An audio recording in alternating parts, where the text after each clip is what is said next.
नमस्कार दोस्तों, स्वागत है आप सभी का आज का मुख्य समाचार के इस वीडियो में, जहां हम आपके लिए हर दिन लेकर आते हैं देश और दुनिया की तमाम बड़ी खबरें। एक एक करके 50 बड़ी खबरों को सिर्फ 10 मिनट में जानेंगे। वीडियो के साथ अंत तक बने रहें। साथ ही आपसे एक छोटी सी रिक्वेस्ट है, अगर आपने अभी तक इस वीडियो को लाइक नहीं किया तो लाइक जरूर कर दें। साथ ही वीडियो के नीचे दिए गए इस लाल रंग के सब्सक्राइब बटन को दबा लें और इस घंटी को भी दबाएं ताकि आपको दिन भर की बड़ी खबरों की जानकारी लगातार मिलती रहे। तो चलिए दोस्तों, वीडियो को फटाफट शुरू करते हैं। तो भारतीय नौसेना को मिला पहला P-15B गाइडेड मिसाइल विध्वंसक, दुश्मन के होश उड़ाने की है ताकत। जी हां, भारतीय नौसेना ने Mazagon dock ship builders limited से पहला निर्देशित प्रक्षेपास्त्र विध्वंसक P-15B प्राप्त किया। विध्वंसक मझगांव डॉक लिमिटेड में बनाया जा रहा था। विध्वंसक को शामिल करने से न केवल भारतीय नौसेना की युद्ध की तैयारी में वृद्धि होगी, बल्कि आत्मनिर्भर भारत के लिए हमारी खोज की दिशा में एक बड़ी छलांग होगी। वहीं इससे पहले भारतीय नौसेना ने मुंबई में नौसैनिक हेलीकॉप्टर बेस INS शिकारा पर अपनी 321 उड़ान में 2 उन्नत हल्के हेलीकॉप्टर MK3 शामिल किए। भारतीय नौसेना के अनुसार वर्तमान में 321 उड़ान में चेतक हेलीकॉप्टर शामिल है, जो अत्याधुनिक निगरानी, संचार, सुरक्षा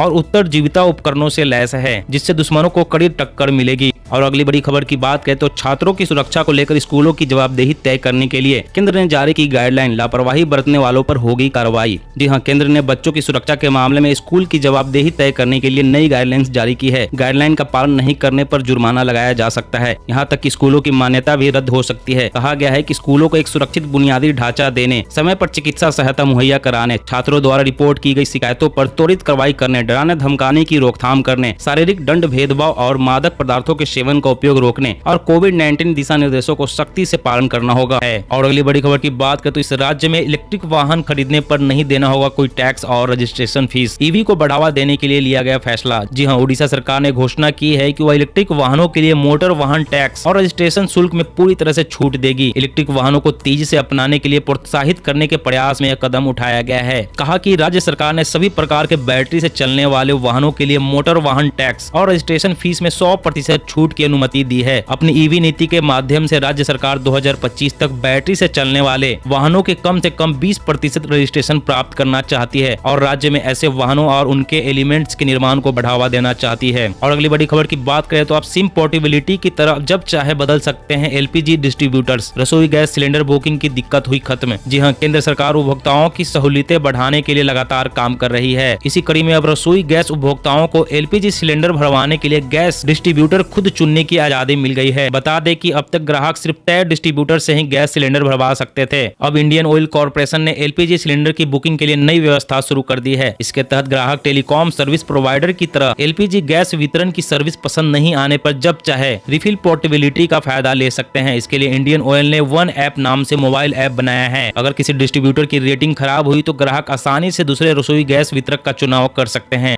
सरकार का बड़ा फैसला, पुराने वाहनों को कबाड़ में देने के बाद नई गाड़ी खरीदने पर रोड टैक्स में मिलेगी 25% की छूट। जी हां, केंद्रीय सड़क परिवहन और राजमार्ग मंत्रालय ने राज्य और केंद्र शासित प्रदेशों में पुराने वाहनों को कबाड़ में देने पर नए वाहनों की खरीद में राष्ट्रीय वाहन कबाड़ नीति के तहत रोड टैक्स में 25% तक की छूट दी जाएगी। वाहन कबाड़ नीति में वाहन मालिकों को पुराने और पर्यावरण के लिए खतरनाक प्रदूषणकारी वाहनों को छोड़ने को लेकर प्रेरित करने के लिए एक प्रणाली का प्रस्ताव है। मंत्रालय ने कहा, कबाड़ के लिए वाहन जमा कराने पर मिले प्रमाण पत्र के आधार पर वाहन मालिकों को यह छूट दी जाएगी। यह रियायत गैर परिवहन वाहनों के मामले में 25% तक और परिवहन वाहनों के मामले में 15% तक है। मंत्रालय ने कहा, यह रियायत परिवहन वाहनों के मामले में 8 साल तक और गैर परिवहन वाहनों के मामले में 15 साल तक उपलब्ध होगी।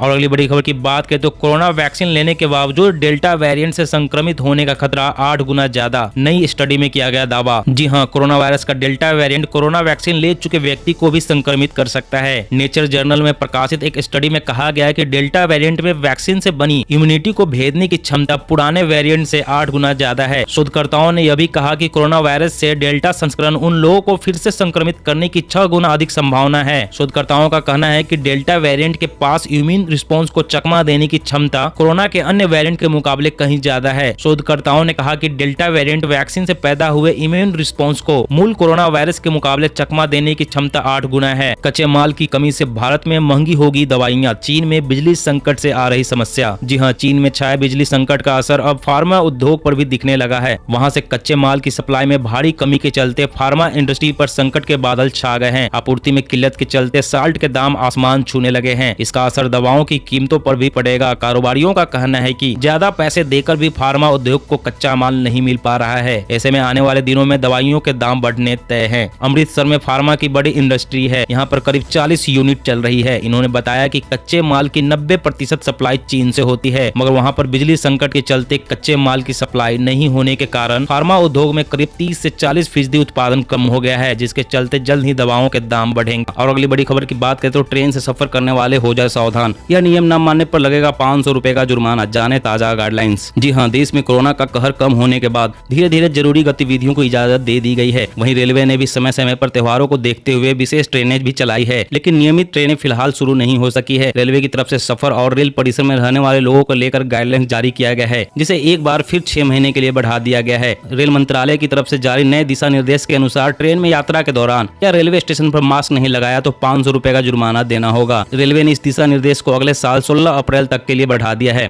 और अगली बड़ी खबर की बात करें तो सिर्फ सांस की बीमारी ही नहीं बल्कि वायु प्रदूषण इस खतरनाक रोग की भी है वजह। अध्ययन में मिले चौंकाने वाले नतीजे। जी हाँ, वायु प्रदूषण की वजह से लोगों को सांस संबंधी बीमारियों से जूझना पड़ता है, लेकिन अब इसका असर स्पर्म की संख्याओं पर भी पड़ रहा है। रिसर्चर्स ने दिखाया कि कैसे वायु प्रदूषण मस्तिष्क में सूजन पैदा करके स्पर्म की संख्या को कम करता है। उदाहरण के लिए भावनात्मक तनाव महिलाओं में मासिक धर्म को बिगाड़ देता है। हालांकि यह नया अध्ययन बताता है कि कैसे प्रदूषित हवा प्रजनन क्षमता को कम करता है। निष्कर्षों से पता चला है कि वायु प्रदूषण के कारण होने वाले नुकसान को चूहों के दिमाग में एक सूजन मार्कर को हटाकर दूर किया जा सकता है। यह अध्ययन इस बात का सुझाव भी देता है कि हम ऐसे उपचार विकसित करने में सक्षम हो सकते हैं जो बीमारी को खत्म करते हुए प्रजनन क्षमता पर वायु प्रदूषण के हानिकारक प्रभाव को कम कर सकता है। और अगली बड़ी खबर की बात करें तो हरियाणा रोडवेज की 4500 बसों में शुरू होगी ई टिकटिंग सिस्टम। सीएम बोले हर बस में सीसीटीवी भी होंगे। जी हाँ, हरियाणा के मुख्यमंत्री ने ऐलान किया है कि प्रदेश के बसों के लिए ई टिकटिंग का सिस्टम शुरू होगा। मुख्यमंत्री ने कहा कि हरियाणा रोडवेज की बसों के 4500 फ्लीट में ई टिकटिंग का सिस्टम 6 महीने बाद शुरू हो जाएगा। उन्होंने यह भी कहा कि हर बस में सीसीटीवी कैमरे भी लगाए जाएंगे। वहीं हरियाणा में नई स्क्रैप पॉलिसी लागू करने के लिए परिवहन मंत्री खाका तैयार कर रहे हैं, जिससे पुराने वाहनों पर गाज गिरेगी। वहीं उन्होंने बताया कि जल्द ही हरियाणा रोडवेज के बेड़े में हाईटेक बसें शामिल होने वाली है, जिसमें जीपीएस और सीसीटीवी कैमरे के साथ साथ एक इस तरह का बॉक्स रखा जाएगा जिसमें यात्री अपनी शिकायत दर्ज करवा सकेंगे। शिकायतों पर कड़ी कार्रवाई की जाएगी। और अगली बड़ी खबर की बात करें तो बुजुर्गों, विकलांगों, महिलाओं को बैंकों के नहीं काटने होंगे चक्कर। सीएससी से मिलेगी पेंशन। जी हाँ, कॉमन सर्विस सेंटर ने बूढ़े बुजुर्गों, विकलांगों, महिलाओं और आमजन को अपने घर के नजदीक ही बैंकिंग सुविधा देने के उद्देश्य से सभी सीएससी सेंटरों पर पेंशन वितरण केंद्र खोला गया है। पेंशन केंद्र प्रदेश भर में शुरू हो चुके हैं। प्रदेश भर में खोले गए वितरण केंद्रों से बुजुर्गों के अलावा आमजन भी लेन देन कर सकेंगे। बुजुर्गों, विकलांगों सहित अन्य लाभार्थियों को पेंशन के लिए बैंकों में लंबी कतार में घंटों इंतजार नहीं करना पड़ेगा। अब सीएससी ने सभी सीएससी केंद्रों पर पेंशन वितरण केंद्र खोला है। अब बुजुर्ग अपनी नजदीक के सीएससी से पेंशन ले सकेंगे। आपका खाता किसी भी बैंक में हो, आपको बैंक जाने की बजाय आप अपने नजदीकी सीएससी केंद्र से लेन देन कर सकेंगे।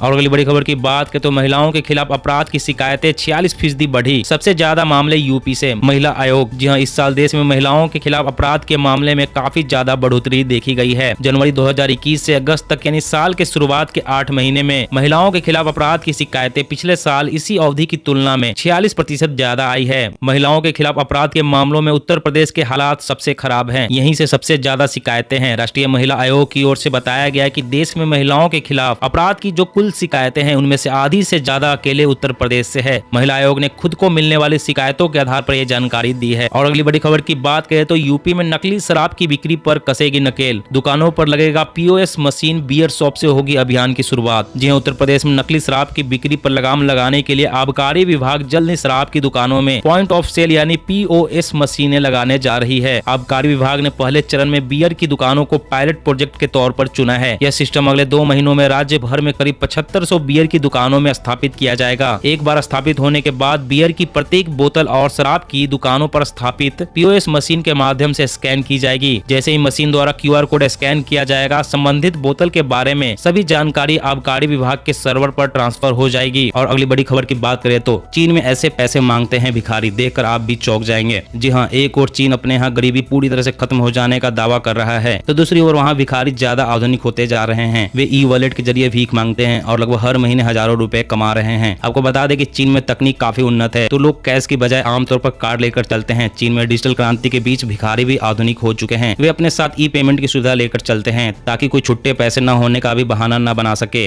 फाइनेंशियल एक्सप्रेस की एक रिपोर्ट में इस बारे में विस्तार से बताया गया है। वे QR कोड के साथ एक पेपर लिए हुए रहते हैं और इसे लेकर वे शहर के पर्यटक स्थलों या शॉपिंग मॉल जैसी जगहों पर खड़े हो जाते हैं। ऐसी जगहों पर काफी सैलानी और स्थानीय लोग भी आते जाते रहते हैं। ऐसे में उन्हें ज्यादा से ज्यादा भीख मिल जाता है। दोस्तों आज की खबरों में बस इतना ही। इसी तरह हर रोज काम की खबरें जानने के लिए आप हमेशा हमारे साथ जुड़े रहें। हमारे साथ जुड़ने के लिए वीडियो के नीचे दिए गए इस लाल रंग के सब्सक्राइब बटन को दबा लें और इस घंटी को भी दबाएं ताकि आपको हर खबर की सटीक जानकारी मिल सके। जय हिंद, जय भारत।